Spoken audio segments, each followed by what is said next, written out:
Salut les amis, aujourd'hui je suis à Com, c'est en Basse-Normandie. À la ferme de Demain, ils font du maraîchage, ils font de la vache laitière, ils font de la transformation en fromage, mais surtout en yaourt, lait de vache. Lait de vache, si vous ne connaissez pas, c'est quand même le sponsor de cette vidéo. C'est des yaourts bio, normands et équitables. Et il faut savoir qu'ici, en Basse-Normandie, les éleveurs et les éleveuses qui travaillent avec lait de vache ont leur exploitation à moins de 20 km en moyenne du lieu de transformation.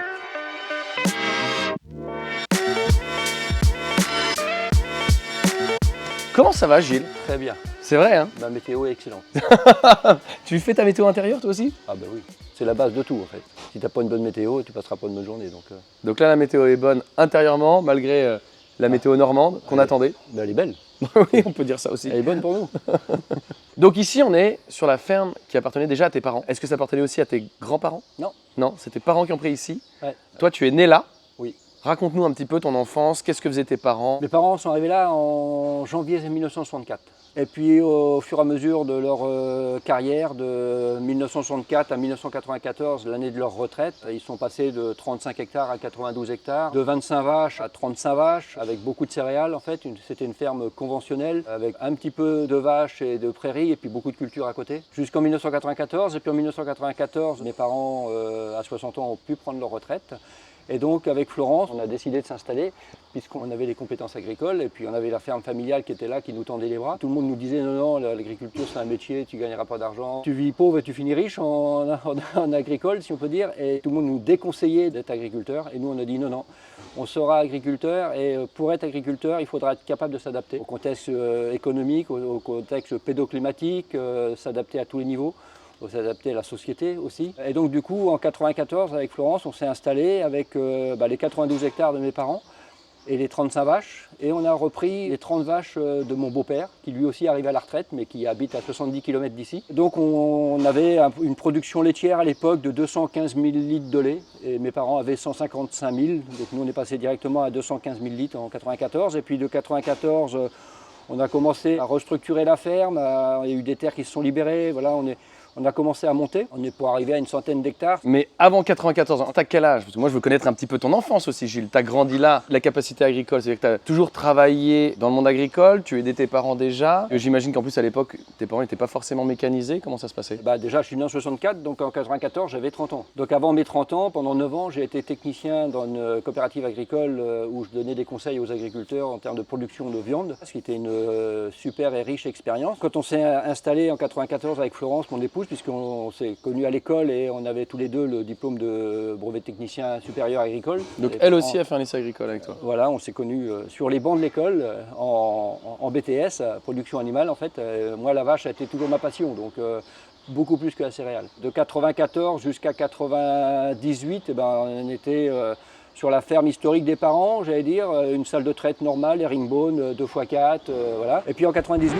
Je te coupe, tu vas encore trop vite. Voilà. T'es déjà en 98, moi j'ai plein d'autres questions en 98. Ah oui. Ah bah oui, on a le temps. Hein. Ah bah ça peut l'être, on y va. Bah oui. Donc là tu me parles de 98, t'as fait un bond dans le temps énorme. Vous avez repris la ferme en 94. C'est ça. Parce que tes parents partent à la retraite. Ouais.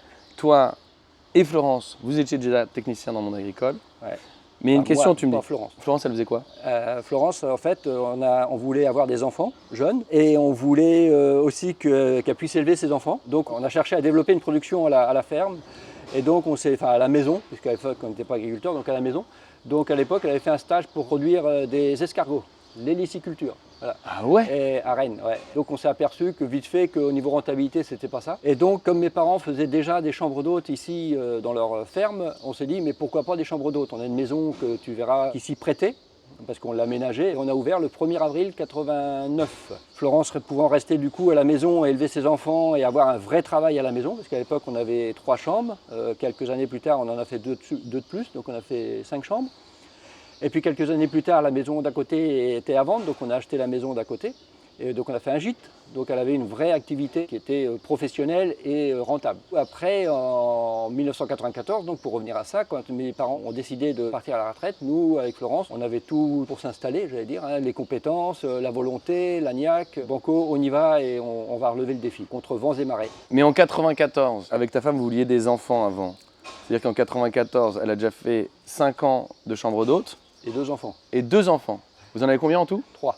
3. Donc en 94, ils ont quel âge? Marion a 7 ans, Guillaume a 3 ans. Et là, on se dit, c'est le bon moment pour partir en laitière. Pour faire du lait de vache. Ouais. Exactement. Enfin, c'est le bon moment pour s'installer, pour changer de profession et pour devenir agriculteur et pour surtout réaliser le rêve que j'ai toujours eu, c'était de m'installer. Tout le monde savait qu'un jour ou l'autre, je finirais paysan de toute façon. Et moi, je ne l'avais jamais dit à mes parents en fait. Parce que je voulais surtout pas décevoir mes parents par quelques mésaventures qui soient. Parce que ne voulaient pas que tu fasses ça? Beaucoup d'agriculteurs ne sont pas forcément favorables à la reprise de l'exploitation par leurs enfants en fait. Quand tu cèdes ton exploitation, tu as fait ta carrière, tu as vécu avec tes bons moments, tes mauvais moments, et surtout les gens retiennent surtout les mauvais moments en fait.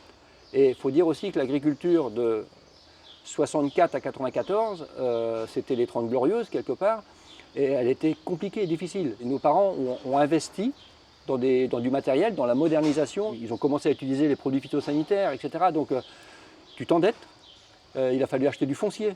Donc mes parents étaient beaucoup endettés, mais ils ont toujours réussi à honorer leurs annuités, mais à quel prix aussi? Au prix du travail, mais jamais au détriment des vacances. Tu veux faire plaisir à tes parents en reprenant l'exploitation, mais en même temps tu les inquiètes. Eux, ils en ont tellement bavé, tu te dis, ils ne vont pas y arriver. Ils ne vont pas réussir à faire ce qu'on a fait. Et ils vont en baver comme nous. Et tu aspires toujours à avoir des enfants plus heureux que toi. C'est une erreur de penser qu'on vit dans un monde moins heureux aujourd'hui qu'il y a 60 ans. C'est faux. Enfin, pour moi, c'est faux. C'est à nous, à chacun, à chaque agriculteur, à chaque personne, de se donner les moyens pour passer ces bons ou ces mauvais moments, en fait. Tu avais toujours été intéressé par les vaches, mais pas la grande culture. Et effectivement, quand tu m'as dit que tes parents avaient 90 hectares avec seulement 35 vaches, ils ont trop de place pour faire que de la vache. Donc eux faisaient aussi de la grande culture. Ils faisaient quoi?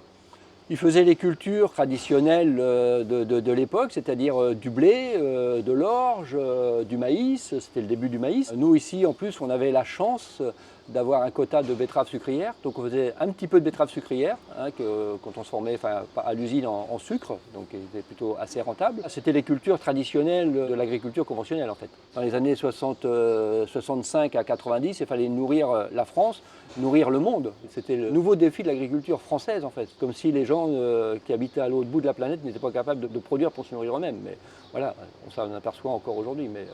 De cette erreur-là. Mais effectivement, sur l'exploitation de mes parents, c'était surtout des cultures. C'était, en surface, c'était 2 tiers culture et 1 tiers herbage. Voilà. D'accord. Toi, tu te souviens petit avoir vu la mécanisation de tes parents et l'arrivée des produits ou pas? Oh, bah oui. Ah oui.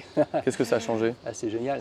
Alors, ce que je ne me souviens pas, c'est la traction animale. Parce que quand mes parents sont arrivés ici, ils avaient effectivement leurs 2 chevaux pour la voiture, hein, les 2 vrais chevaux. Et ils faisaient encore la traction animale, sauf que moi, j'étais trop petit pour m'en souvenir. Mon frère, qui avait 4 ans de plus que moi, s'en souvient bien. Et après, dans les années 70, on a eu les premiers tracteurs arriver. Voilà, premier tracteur, première remorque, première charrue, premier matériel pour travailler le sol. Une ferme comme la nôtre, quand ils sont arrivés là en 64, il y avait 4 salariés. En 94, il n'y en avait plus qu'un. Donc la modernisation a tué la main-d'œuvre de nos exploitations, mais pour le bien-être des agriculteurs quand même. Un travail physique moins dur, effectivement, avec la traction mécanique, voilà, je cherchais, plutôt que la traction animale. Mais effectivement, ils sont passés par toutes ces étapes-là, puisque tu parlais de différentes évolutions de la production. Il y a eu les premiers pulvérisateurs aussi. Donc quand tu achètes un pulvérisateur, c'est pour mettre du produit dedans, des pesticides. Donc on a commencé comme ça, avec des mauvais pulvérisateurs, voilà, sans protection, sans rien traité. C'était simple, hein. Moi, j'allais traiter avec mon père. On avait une rampe de 12 mètres. Pour jalonner, mon père me disait tu vas au bout là-bas. Moi, lui, il démarrait avec son tracteur, tu vas au bout là-bas. Et puis, il visait sur moi pour arriver, pour jalonner, en fait. Et puis, quand il était à 10 mètres de moi, hop, je m'en allais, je courais pour me mettre à 12 mètres plus loin ou 24 mètres plus loin. Et puis, il faisait demi-tour. Et puis, hop, pareil, il me visait, parce que j'étais au milieu du champ, donc il me visait. Et puis, hop, je recourais. C'est bien que je me suis pris plein les mirettes, hein. T'imagines, toi? Ben ouais. Ça, sans protection, sans rien. Mais non. Mais le pire de tout ça, en fait, les coopératives à l'époque, on avait une coopérative dont je ne citerai pas le nom, mais une grosse coopérative du secteur et qui incitait les agriculteurs effectivement à pulvériser, à traiter. Sauf qu'effectivement, comme on avait des tracteurs et des pulvérisateurs pas assez précis en termes de dosage, etc., ils se sont dit, tiens, pourquoi pas aller traiter en venant des airs, par hélicoptère. Donc du coup, Ici, que derrière vous, là, aujourd'hui c'est des prairies, mais à l'époque de mon père, c'était des cultures. Là. Les vaches étaient là, et là c'est des cultures, tu vois le truc. Et il n'y avait pas de haies. Les haies, c'est moi qui les ai plantées, et tout ça, c'était des cultures. Donc l'hélicoptère arrivait, il descendait, il traitait tout le blé qui était là. Arrivé au-dessus de la ligne électrique qui était là-bas, il montait en flèche, et il redescendait. Quand j'ai raconté ça à mes enfants, ils ont dit, mais tu délires papa, c'est pas vrai. Ok, ben, je vous fais faire voir la vidéo, parce qu'à l'époque on avait une Super 8, une caméra Super 8, donc mes parents filmaient. Et donc c'était génial parce que tu avais l'hélicoptère qui traitait, et puis nous on était là, on le regardait. Inconscient, hein, inconscient. C'est complètement fou en fait, oui. Est-ce que, Gilles, on peut avoir cette vidéo ou pas? Ah ben oui, sans problème. Sans problème. Tu l'as en média ordinateur? Sur une clé USB. Ouais, je l'ai sur une clé USB. Ah, s'il te plaît. Ouais. Ah bah oui, je peux te Alors, faire voir. comme ça, on peut regarder l'extrait tout de suite.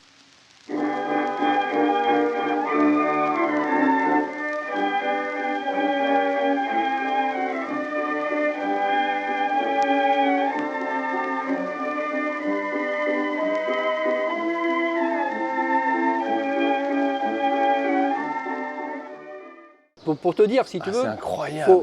Ouais, mais c'est pour ça que les agriculteurs, je pense, sont des victimes du système en fait. À l'époque, on était des victimes du système. Aujourd'hui, je pense qu'on n'a plus le droit d'être des victimes, on est des acteurs.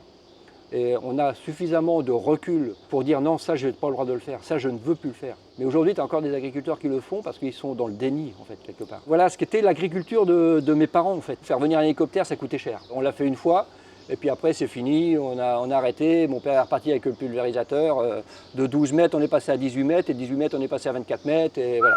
Quand mon père et mes parents ont arrêté, si tu veux, bah moi j'ai racheté le tracteur, le pulvérisateur. Donc petit et même adulte, tu vois la transformation de cette ferme qui passe d'une agriculture paysanne, limite vivrière, à une agriculture conventionnelle intensive, effectivement. Toi, quand tu récupères la ferme en 94, tu dois tout racheter. Et qu'est-ce que tu te dis? Est-ce que tu te dis je vais faire la même chose? Est-ce que tu te dis je vais changer? Est-ce que c'est des questions que tu te posais même avant quand tu les voyais faire ou pas? Quand je reprends la ferme en 1994, déjà, on ne me l'a pas donné.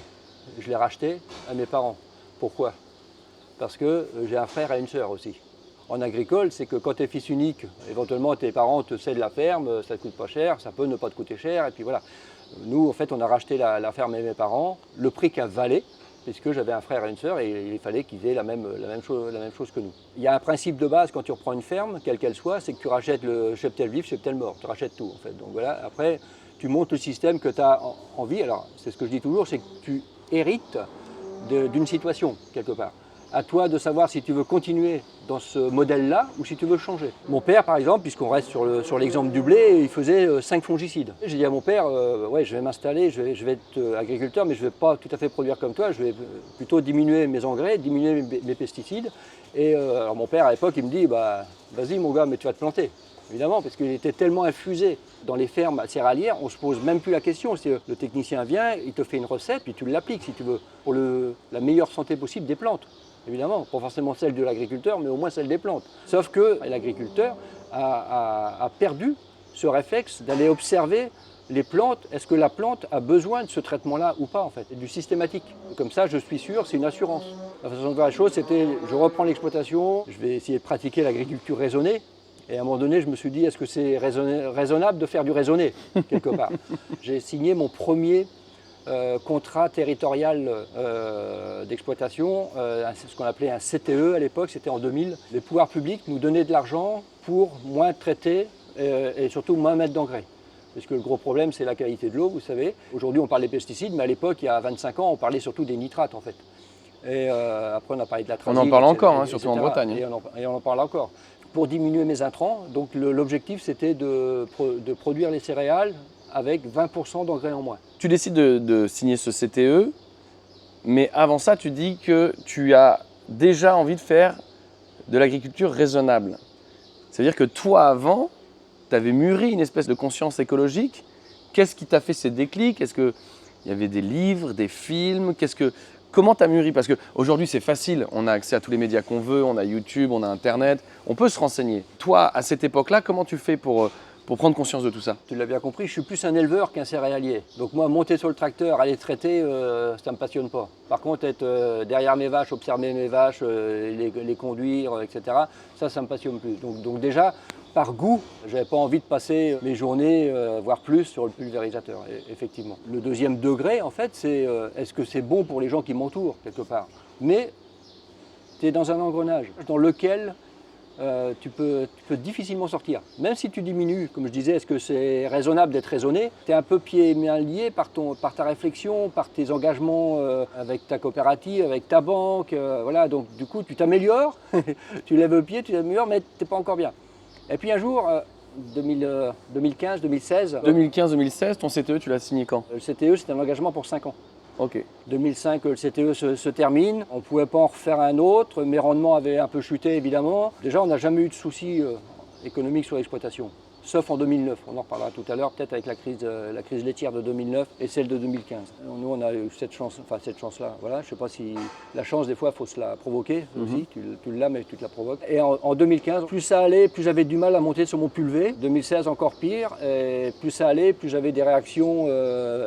au niveau des muqueuses, à chaque fois que je montais, j'avais les muqueuses qui un peu en turgescence, tu vois. Et voilà, ça me gênait. J'avais du mal à respirer aussi. 2016 est apparu, bon, on a eu un décès dans la famille qui a remis pas mal de choses en cause, qui nous a fait beaucoup réfléchir sur nous-mêmes. Moi, il me restait, à l'époque, avant la réforme de la retraite, il me restait 10 ans à faire. Tu te dis, bah, qu'est-ce que tu veux faire de ta vie, en fait, pour les 10 ans qui restent à venir. Donc à ce moment-là, une réflexion est arrivée, tu changes de métier ou tu modifies tes pratiques. C'est là qu'en fin 2016, début 2017, avec effectivement aussi le décès de Perrine, avec Guillaume, on s'est dit, bon, faut qu'on fasse, voilà, faut qu'on fasse quelque chose. Voilà. Dans ma tête, c'était fini l'agriculture conventionnelle, c'est fini les pesticides, fini tout ça, et bonjour l'agriculture biologique.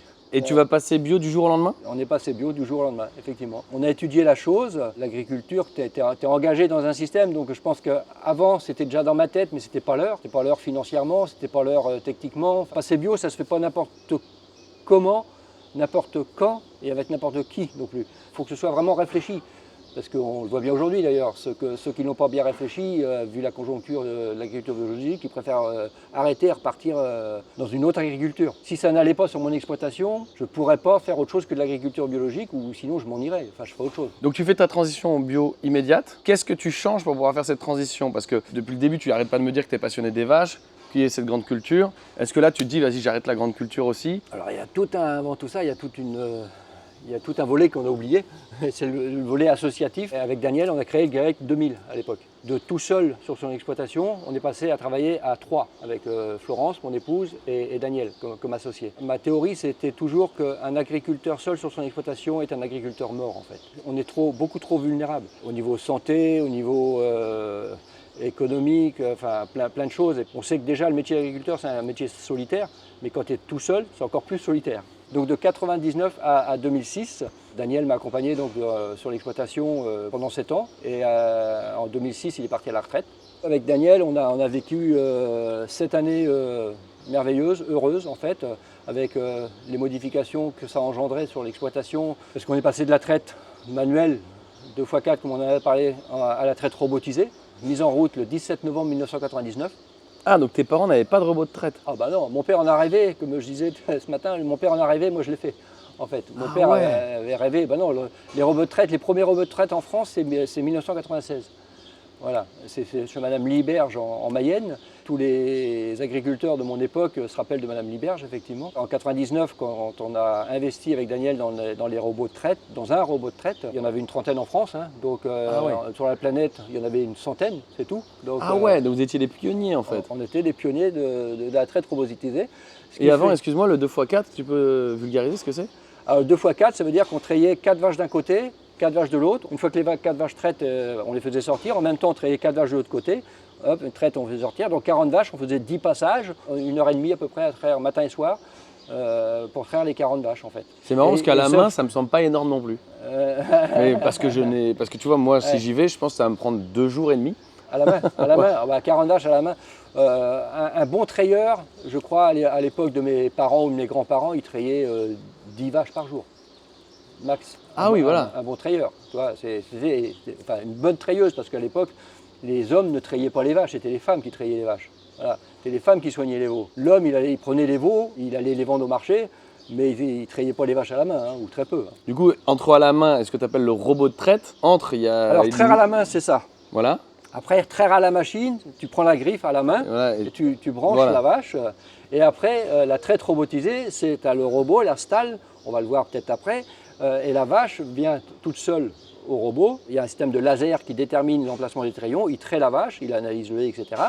Et il a des branches, il relâche la vache, voilà. C'est de la traite automatisée, libre service, sans l'intervention de l'homme. C'est le drive du lait, quoi. C'est ça, c'est le drive du lait. Ça se voit pas comme ça, mais j'ai des problèmes de dos. Et je savais que je pourrais pas traire mes vaches toute ma vie, si ce n'est au risque de finir plié en deux, comme beaucoup de femmes d'agriculteurs ou d'agriculteurs. Au bout de 30 ans, ils sont pliés en deux. J'avais proposé ça à mon associé, donc en 98. Il était bien assis, heureusement, sinon il serait tombé, voilà, il serait tombé par terre. Ça a été la réussite de nos exploitations, quelque part. La réussite technique, la réussite humaine, la réussite financière aussi, parce que même si ça coûte cher à un robot, tu as plein d'avantages technico-économiques derrière, d'optimisation.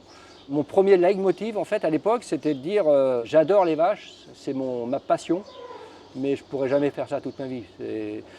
Là, tu me vois en forme, toi, mais j'ai vite fait le dos bloqué, et quand j'ai le dos bloqué, je suis comme ça. Donc c'est pour ça qu'on est passé à la traite robotisée à l'époque, en 99. Et donc effectivement, avec un robot de traite, le seul problème, c'est qu'effectivement, tu ne peux pas faire pâturer les vaches de l'autre côté de la route. Tu as la route à traverser, et la traite robotisée, c'est de la traite libre service 24 heures sur 24. Il faut que l'accès soit libre tout le temps, voilà, il faut que les vaches puissent aller et revenir comme on l'a dit. On avait l'exploitation de début de ma carrière, c'était un tiers surface pâturable et 2 tiers céréales. On a grossi, donc on a toujours gardé ce ratio-là. On a grossi en termes de surface, on a toujours gardé ce ratio-là. Comme je vous disais tout à l'heure, là c'était du blé à une époque. Moi, dès que je me suis installé, j'ai dit non, ce ne sera plus du blé. Mes vaches sont là à 50 mètres, à 20 mètres même. Elles vont pâturer là. Aujourd'hui, en agriculture biologique, on a complètement inversé la tendance, c'est-à-dire qu'on est plutôt à peine un quart de surface de culture et 3/4 de surface fourragère. Des pâtures, effectivement, pâturées par les vaches, des surfaces en herbe aussi pâturées par les genisses, des luzernes qu'on a implantées, voilà, des prairies temporaires qu'on a mis un peu plus loin. On essaye de mettre un système beaucoup plus résilient et qui va bien en agriculture biologique en fait. Et alors tu me dis qu'en 99, vous êtes des pionniers dans la traite par robot, mais il y a la crise laitière en France. En Europe. En Europe en Europe. 2009. 2009. Vous la vivez quand même, cette crise? On est arrivé sur des prix du lait à l'époque à moins de 200 € les 1000 litres. Donc 20 centimes le litre? 20 centimes le litre, c'est ça. Donc c'était quelque chose de terrible parce que c'était la pression des prix au plus bas, c'était la surproduction, un électrochoc chez les paysans, les agriculteurs tombent en faillite les uns après les autres. Hein. La ferme ici n'a jamais été en crise en fait. Et 2009, c'est certainement la première année qui me manquait de l'argent sur la ferme. Mon résultat de gestion me sortait un résultat déficitaire à 100 000 €. Ah oui. Donc c'était quand même pas rien. Alors par des erreurs techniques aussi, de ma part, que j'ai vite corrigées. Quand ça va mal, c'est là que tu apprends vite. On a eu la formation d'une organisation qui s'appelait l'APLI pour défendre et pour dénoncer ces problèmes de rentabilité des exploitations laitières. Donc les agriculteurs mettaient du lait dans leur tanalisier et ont été épandre leur lait au pied du Mont-Saint-Michel. Donc regardez les vidéos, il y en a encore. Et donc ça c'est horrible. Et puis d'autres ont dit on n'approvisionne plus nos acheteurs de lait. On va acheter notre lait en fait. Donc on ouvre les vannes et on met le lait à la fosse à lisier. Et je t'en parle avec beaucoup d'émotion parce que en fait c'est la première fois de ma vie où j'ai pleuré. J'ai pleuré d'autres coups, mais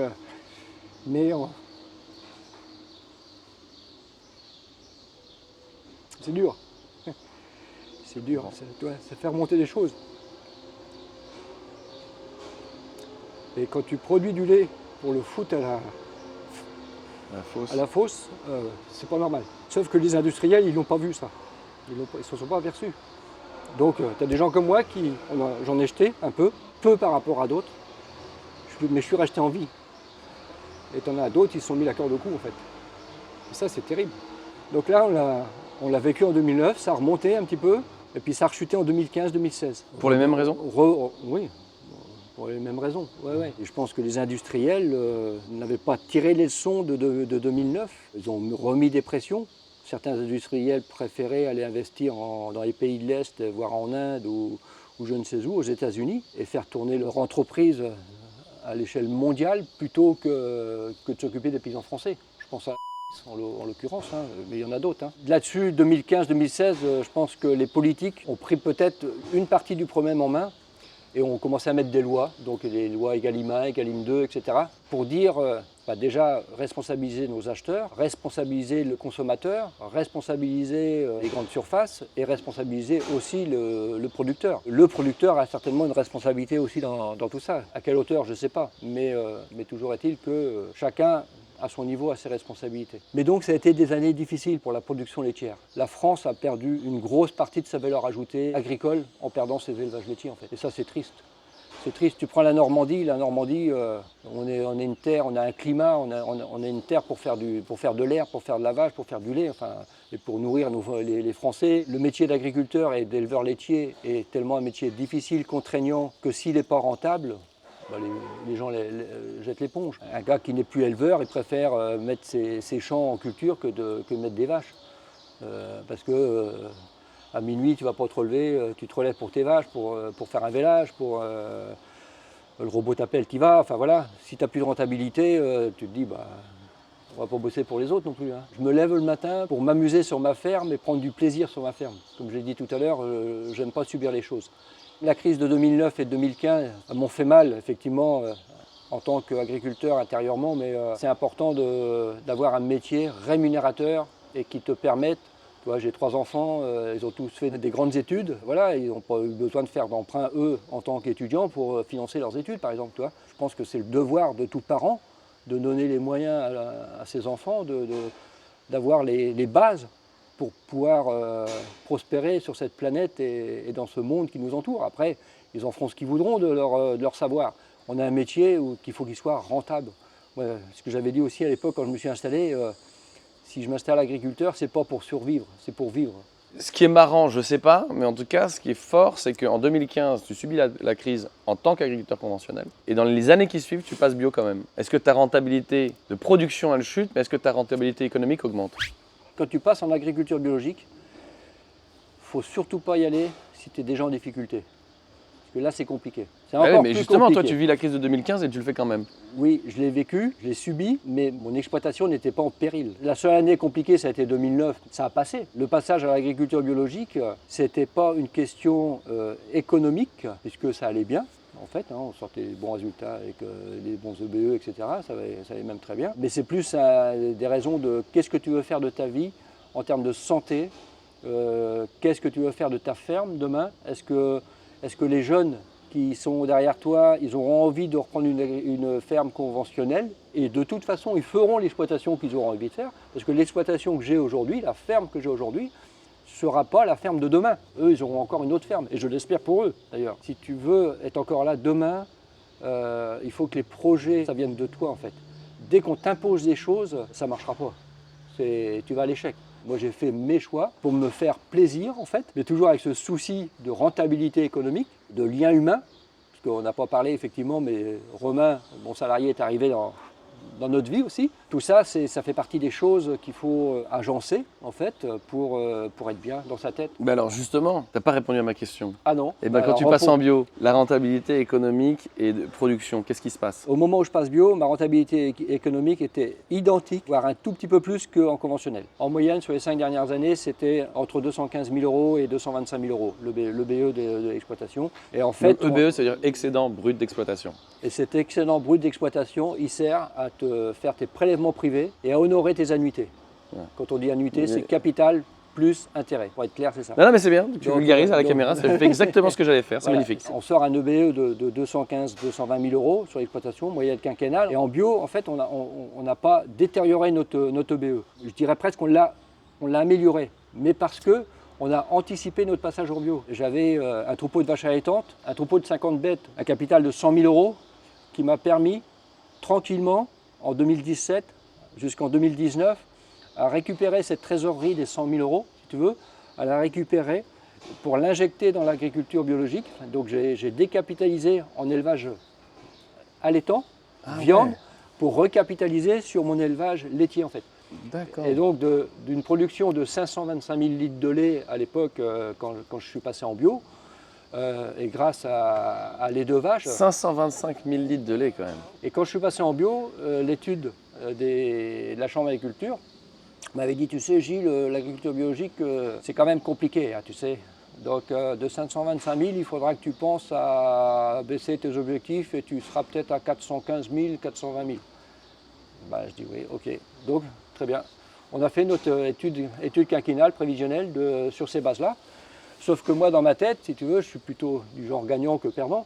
Et je me suis dit, mais pourquoi baisser de 20 ou 30% sur des vaches laitières? Alors que, qu'est-ce qui fait faire du lait à une vache laitière? C'est bien sa ration de base, la qualité de l'eau, c'est bien son bien-être, c'est bien sa forme physique. J'ai accéléré justement ma conversion ou ma production de légumineuses au champ. Est-ce que tu peux nous expliquer pourquoi tu augmentes ta production de légumineuses? C'est tout simple, hein. Une vache laitière, pour qu'elle fasse du lait, il lui faut une ration équilibrée à 17% de protéines. La légumineuse, donc le trèfle ou la luzerne, c'est une plante qui tourne entre 18% et 23% de protéines, naturellement en fonction des coupes. Donc je récolte ma luzerne qui fait entre 18 et 23%, donc ce qui est trop élevé. Voilà. Et il me faut de l'énergie. Donc je continue, même en bio, à produire du maïs, mais que je récolte en maïs épi, c'est-à-dire que je récolte que l'épi, je ne récolte pas la plante entière si tu veux. Et donc le maïs épi, lui, fait 12% de protéines. Donc quand tu mets un petit 12% de protéines avec un gros 20% de légumineuses, tu arrives à ton 17% de protéines au niveau de ta vache. Et si ta vache a à manger à volonté, si elle a à boire à volonté, proprement, etc., elle va continuer à faire du lait. Voilà. Donc, au lieu d'avoir un système maïs-soja importé du Brésil, on a un luzerne maïs grain épi fait à com, voilà, sur notre ferme. C'est-à-dire que d'un système avec une autonomie avant de 50%, bah aujourd'hui on est arrivé à un système avec une autonomie alimentaire de 98%. Voilà, c'est tout bête, 98%, bah parce qu'on achète des minéraux en plus, parce qu'on achète aussi, pour mettre au niveau du robot, un aliment concentré à base de tourteaux de soja, tourteaux de colza et de luzerne, bio, 100% français. Ça c'est important parce que ça fait partie du cahier des charges des deux vaches. Ça représente 1,5% du massif. On a réussi à maintenir un niveau de production assez élevé. C'est-à-dire qu'aujourd'hui on tourne à 7300 litres de lait, à 7500 litres de lait avec les Primosten. Oui, par vache, mais donc Par du vache coup et par ça an. veut dire 700 000 litres par an? Et du coup ça veut dire quoi? Ça veut dire que comme on a des vaches en bonne santé, en meilleure santé, de 60 vaches, je suis passé à 80 vaches. Comme mes vaches étaient en bonne santé, j'ai eu besoin de moins réformer. Donc du coup, et comme je garde mes vaches le plus longtemps possible, du coup, donc comme je réforme moins, bah, mon troupeau monte.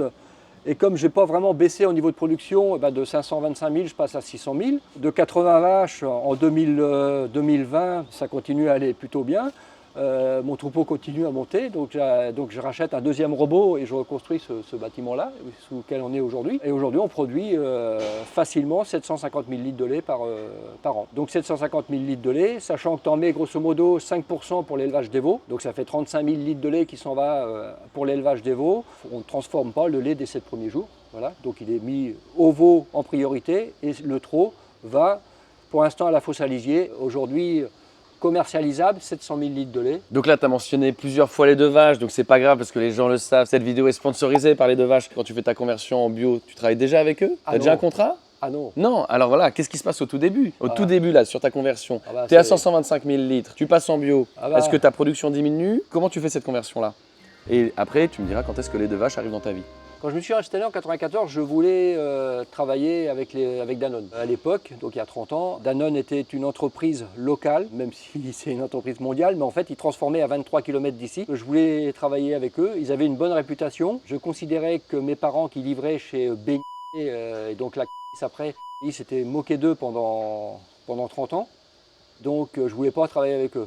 Sauf qu'à l'époque, on n'avait que 155 000 litres sur la ferme et il fallait, pour être rentable, augmenter la production. Donc on est passé à 215 000 litres avec des attributions que les laiteries pouvaient nous donner ou pas. Donc j'avais été voir M. Lys à l'époque, directeur de Danone au Mollet Laiterie, qui m'avait dit non, écoutez M. Alouine, je suis désolé, aujourd'hui je n'ai pas la possibilité de vous donner vos 30 000 litres supplémentaires par associé.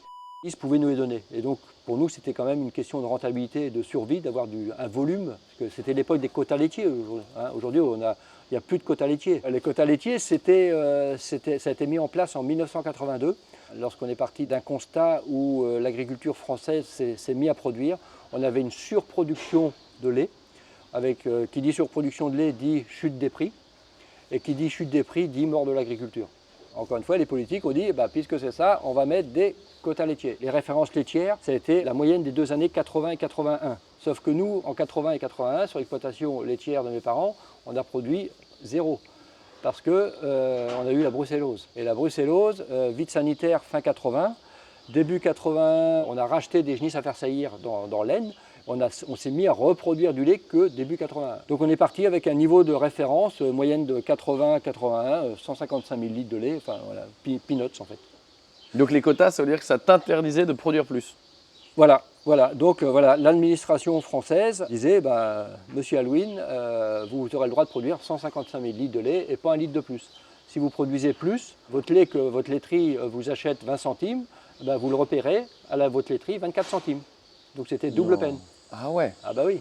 Donc aucun intérêt de produire plus puisque tu rachètes ton lait plus cher que tu l'as vendu. Donc aucun intérêt. Donc ça jusqu'en 82 jusqu'à la fin des quotas. Après, en fonction des cessations d'activité laitière, en fonction d'un tas de choses, certaines entreprises laitières pouvaient redonner des volumes. Et donc on a réussi à récupérer des volumes. Moi je suis arrivé donc à m'installer avec 215 000 litres de lait, d'où l'intérêt de m'associer aussi en 99 avec Daniel qui lui avait 235 000. Donc 235 000 plus 215, ça faisait 440 000. Tous les ans, je redemandais quelques litrages supplémentaires. Ils m'en ont donné. Après, quand Daniel est parti, ça c'est l'administration française, ah bah oui, mais M. Piquenard s'en va, de 525 000 litres, on vous en reprend 90 000. Donc hop, tu redescends à 435 000. On te prend 90 000 et puis débrouille-toi. Donc on s'est débrouillé. Et puis après, on a refait des demandes. On nous en a redonné progressivement pour remonter à 525 000 litres de lait au bout de quelques années. Et donc mon passage en bio s'est fait avec 525 000 litres de lait. Sauf qu'effectivement, au moment où je suis passé en bio, si tu veux, il n'y avait plus de quotas laitiers, mais on avait une référence laitière. Ça a pas mal effectivement changé la donne en fonction de tes capacités de production et des besoins de lait de ton acheteur.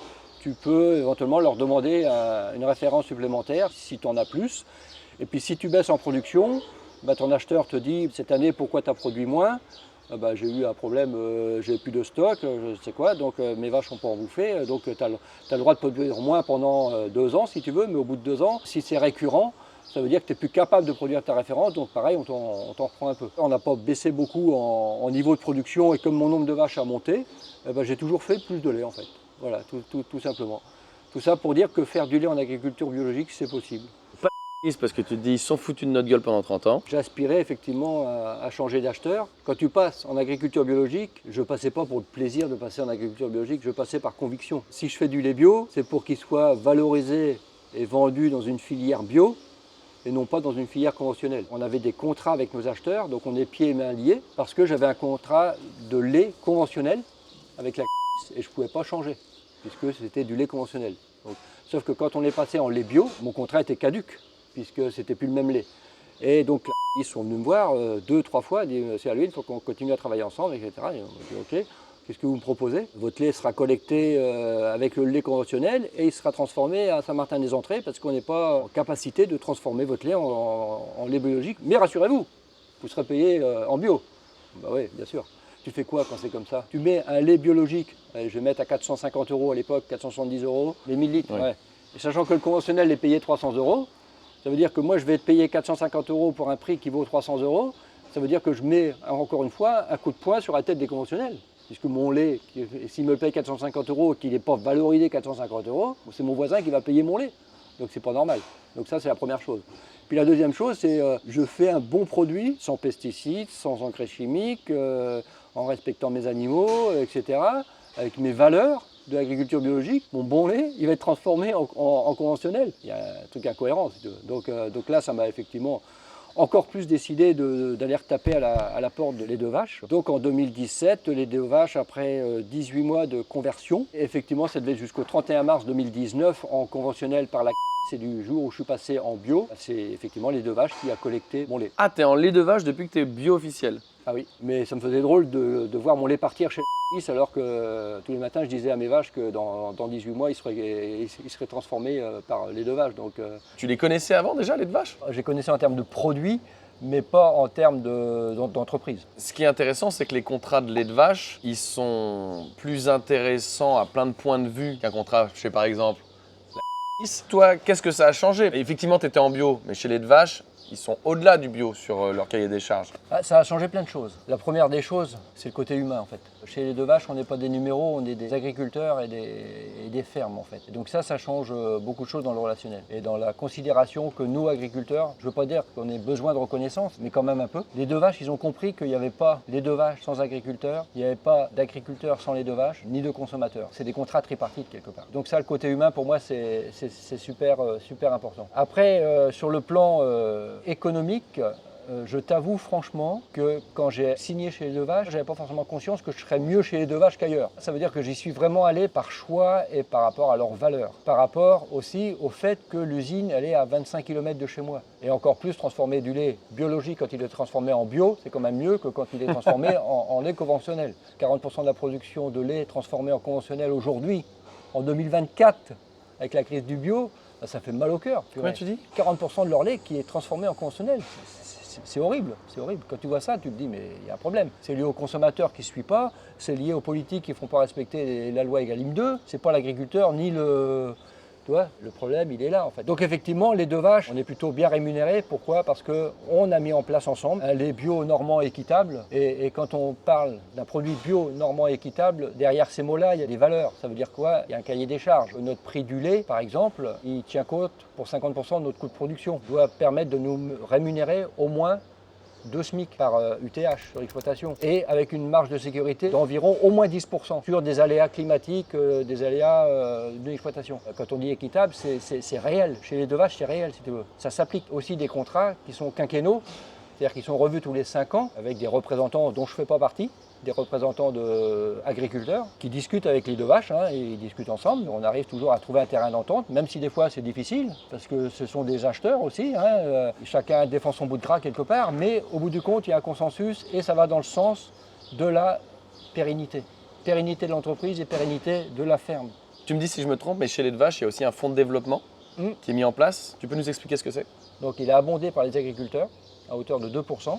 Et il permet de financer des actions dans les exploitations, dans les fermes. En ce qui me concerne, par exemple, j'en ai profité plusieurs fois, par exemple pour mettre en place l'agriculture régénératrice, donc un peu dans l'investissement de matériel. On a mis en place un projet de plantation d'agroforesterie. Derrière vous, dans quelques mois, il y aura un tracker solaire. Du coup, ce fonds de développement-là, il permet de faire des actions dans nos fermes, déjà d'une part. Il peut aussi permettre de se former. On a créé, grâce à ce fonds de développement-là, un groupe qui s'appelle Bioperformance, un groupe d'agriculteurs qui est ouvert à tous les agriculteurs bio de chez les deux vaches. Ce groupe d'agriculteurs se réunit régulièrement tous les ans pour discuter de nos pratiques, pour nous donner notre météo interne à chacun aussi, c'est important. On sait que chez certains agriculteurs, même chez les deux vaches, ça va un peu moins bien pour différentes raisons. Ça peut être lié à de l'achat de foncier, ça peut être lié à des problèmes de mortalité de veau, lié à des problèmes de qualité du lait. Enfin, vous voyez, c'est tout. On travaille avec du vivant, donc notre météo, même si on est dans une météo les deux vaches qui va plutôt bien,